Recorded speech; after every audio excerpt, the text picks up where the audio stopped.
failures keep on piling up at CNN. Can anyone think of the last time CNN made the top 10 on cable, top 20? Let's be generous, top 30? When is the last time CNN was able to draw 1 million viewers? The Donut Diva, Brian Stelter, failure. The Blunder from Down Under, Brianna Kyler, failure. John Berman, failure. The Fruit Basket, which remains filled to the brim because people, they don't like rotten lemons. You know I'm talking about you, Donnie, the special lemonade you make with your secret sauce. Failure. The Cigar Connoisseur, the male birthing person who attracts lonely men by tweeting shirtless selfies with a nice stiffy in his mouth. The man who calls himself a free agent. Even when you get fired from CNN, the stigma of failure follows you wherever you go. News Nation's paying Chris Cuomo $1 million a year to not make the top 150 on cable. Failure. CNN President Chris Licht. God love him.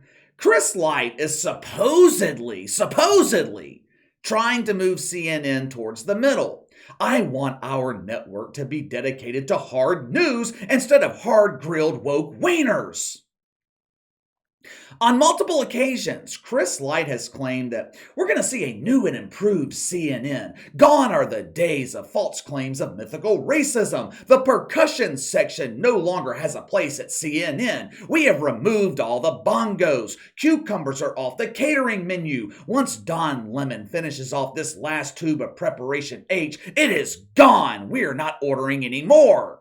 For the past 12 months, CNN has been getting its ass kicked in prime time. Hell, CNN, they are getting a fresh ass kicking all day. Pick your time slot. What's on the menu this morning? Bruised ass. What's for lunch? Battered ass. What's for dinner? Fried ass. Midnight snack. Don's specialty, lemon chicken.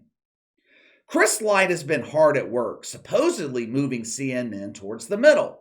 Last month, it was announced that Don Lemon would no longer be grilling woke wieners in prime time. He would now be responsible for breakfast, pigs in a blanket. They moved Dashing Donnie from prime time to mornings. Last Friday, America's favorite fruit, he gave his emotional farewell. Oh, it was so emotional. As you guys know, nothing can bring a tear to your eye like a freshly cut lemon.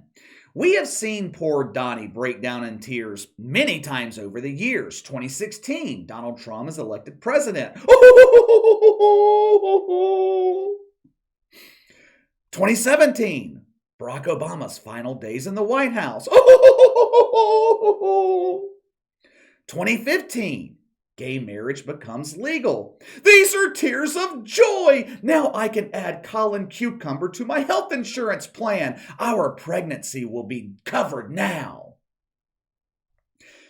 The emotional Lemon was in typical form Friday night as he bid farewell to the handful of people who still subject themselves to this garbage. Watch for yourself.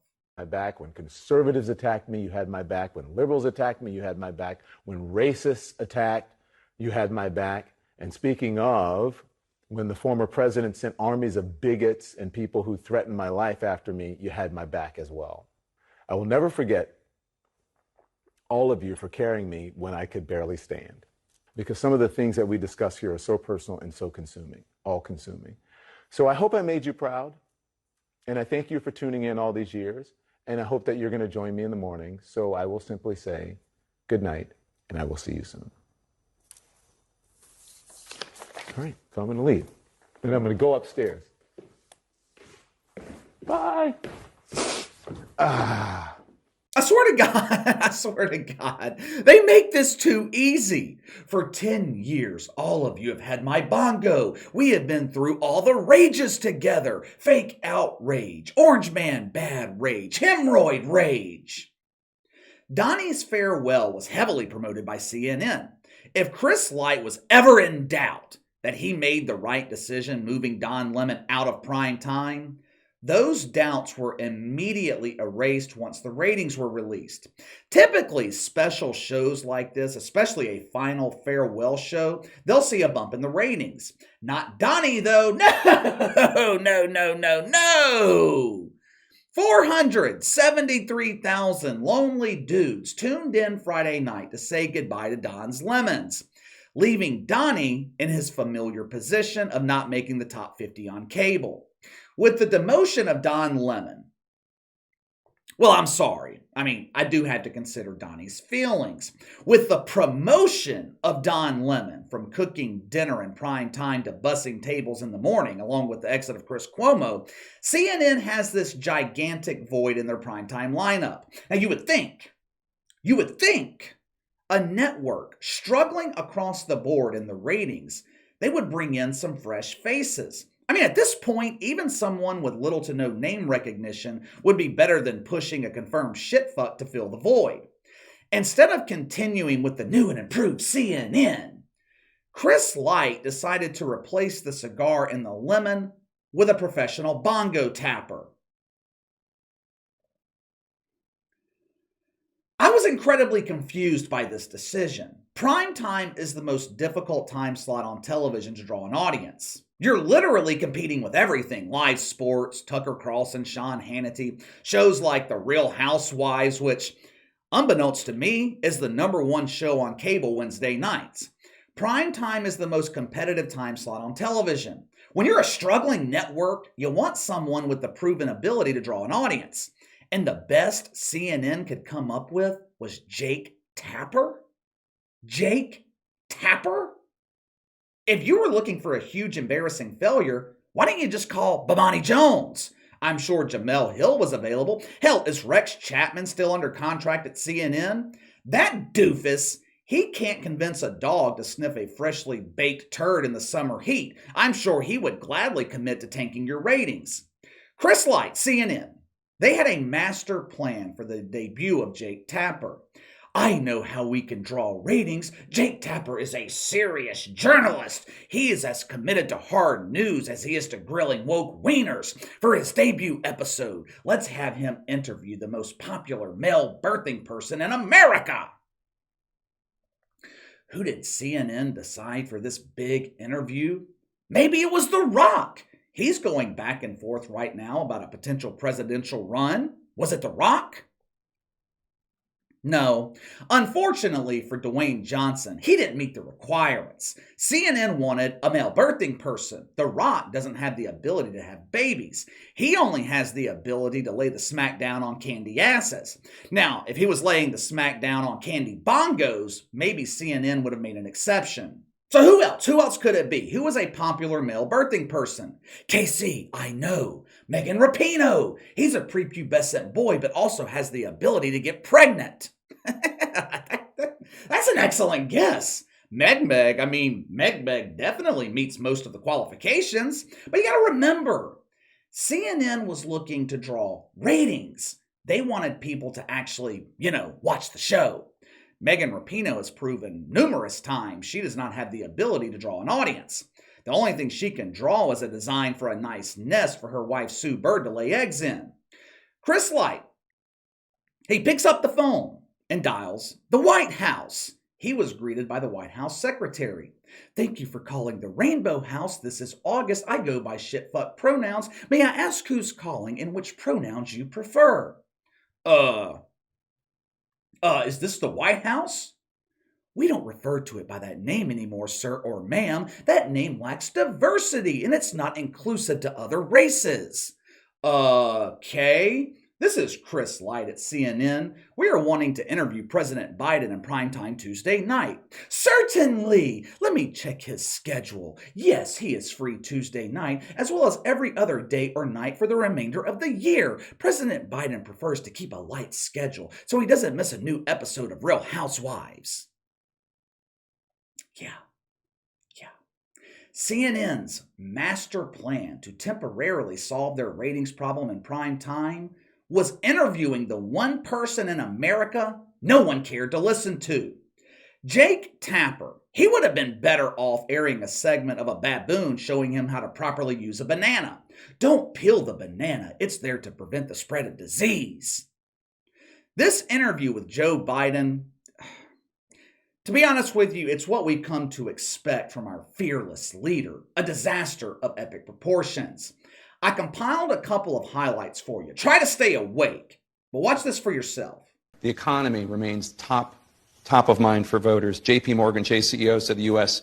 is likely to enter a recession in the next 9 months. Bank of America says the U.S. could start losing 175,000 jobs a month. Gas prices are on the rise again. Should the American people prepare for a recession? No. Look, they've been saying this now. Every 6 months they say this. Every 6 months they look down the next 6 months and see what's going to happen. It hadn't happened yet. It hadn't. There's no guarantee that they're going to be. I don't think there will be a recession. If it is, it'll be a very slight recession. That is, we'll move down slightly. Look, think about what's happened. We have done more. We're in a better position than any other major country in the world, economically and politically. We passed so much legislation that significantly makes a point about, for example, the American Rescue Plan, the legislation to deal with inflation, the Inflation Act. House and Senate gets back, there's going to be some consequences for what they've done with Russia. What kind of consequences? Menendez says suspend all arms sales. Is that something you'd consider? I'm not going to get into what I'd consider and what I have in mind, but there will be consequences. I mean, damn, Joe, if you're going to spread lies and propaganda, at least try to be convincing. I'm pretty sure bumbling Biden has no idea how inflation actually works, which isn't all that surprising since he's never held a real job. He's been collecting woke welfare for over 50 years. You see, Joe, inflation's caused by too much money in the market and not enough goods. It's called supply and demand. You don't cure inflation by printing more money like your supposed Inflation Recovery Act is doing.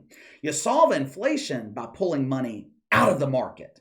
In other words, you do the opposite of what you're doing. Also, stop with this bullshit about America not being in a recession. No one believes you. Anytime someone goes to the gas station or the grocery store, they see the impacts your policies are having on their economy. Again, I'm a bit confused. I thought this was a new and improved CNN. We're going to get the answers that Americans want to know. Yeah, sure, Jake. This interview was filled with lies and propaganda. Guess how many times Jake Tapper questioned anything that Joe Biden said? Just guess. None. Instead, he couldn't bend over fast enough to help his object of worship pick up the prepared answers on his flashcards. Was this a fucking presidential interview or some 8th grader preparing for a math test? Okay, Joey, let's get ready for the test. Define recession. Oh, that's easy, Jack. Recession means our economy is growing. My name is Jake. It doesn't matter what your name is. Just like his predecessors, Jake Tapper debuted in Primetime and continued the trend of huge embarrassing failures at CNN. Even with the assist of bumbling Biden, the human gaffe machine, an example of what the woke call a stand-up comedian. Even the guaranteed comedy of JT and JoJo could not rescue CNN's ratings in prime time. Prime time and the bongo line drew 854,000 viewers. Once again, CNN was dead last among the big 3 cable news networks. JT and JoJo were beaten by, they were beaten by damn near everything on cable Tuesday night. Pick a show, it beat CNN. This network is begging, they are begging for the return of Imani Jones on HBO. At least then CNN will have a chance to beat someone. How long have we been talking about this supposed new and improved CNN? This is mid-October. It's been at least 6 months. I have yet to see one significant change that tells me CNN is changing directions. All they're doing is exchanging woke wieners. Fire one shitfuck, replace him with another. Move the lemon to mornings, replace him with Mel Tapper. This network is a disaster. Some shitfuck named Alex Wagner on MSNBC doubled the audience of Jake Tapper Tuesday night. Who the hell is Alex Wagner? I mean, it was a brilliant move by MSNBC, giving this host a gender-neutral name. Is this a male birthing person or a female birthing person? Only one way to find out. Tune into MSNBC. Let me know what you think. Don Lemon says farewell to prime time. No more late night sessions of the butt bongo for Donnie. Now he has to be up early in the morning. Jake Tapper debuts in prime time and immediately becomes the latest huge embarrassing failure at CNN. Give me your thoughts. Sound off in the comments below. Make sure to like and subscribe. Click the notification bell to receive all notifications from the channel. Best way to contact me is by email at btlkc84@gmail.com, KC_BTL84 on Twitter. I'll see you guys later.